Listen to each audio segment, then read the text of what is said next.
I'm Associate Professor Eben Kirksey at the Alfred Deakin Institute in Melbourne, Australia, and I'm an anthropologist who's interested in science. I was recruited to Deakin in January of 2018 with a research-only position where I basically get to do my own work and work closely with PhD students. So it's a really utopic environment for seeing through groundbreaking, cutting-edge projects where you're well-resourced, have a supportive staff, and a really good working environment. Anthropologists have started to look at issues of power, culture, and history. So many of us are going to scientific labs, financial markets, unconventional sites, if you look at the history of the discipline, but we're broadly interested in the human species. So since starting at Deakin, I've been able to follow this molecule called CRISPR around the world. I've visited some of the very first places in the United States where CRISPR clinical trials have been approved, in Philadelphia, also earlier studies with gene editing tools in San Francisco.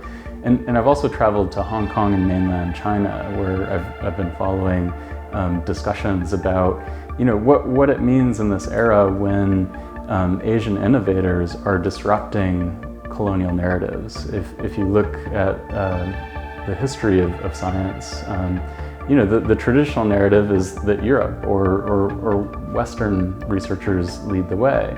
So there's been a lot of controversy surrounding science in China. What does this new world look like where power is being reversed, where time itself is being disrupted? So instead of the West leading and the rest following, you have Asian innovators defining what the future horizons are looking like. Deakin's also giving me the flexibility of taking a year at Princeton's Institute of Advanced Study, where I get to continue this research about the innovation economy, about gene editing, and speculation about the future of the human species.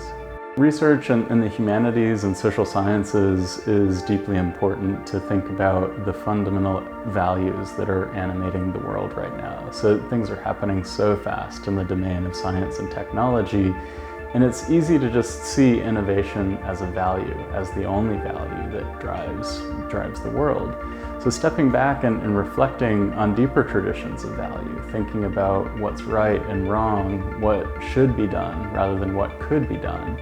So I see research in my field as a way to sort of step back and take inventory of contemporary developments in science and technology to think about where we're headed as a species.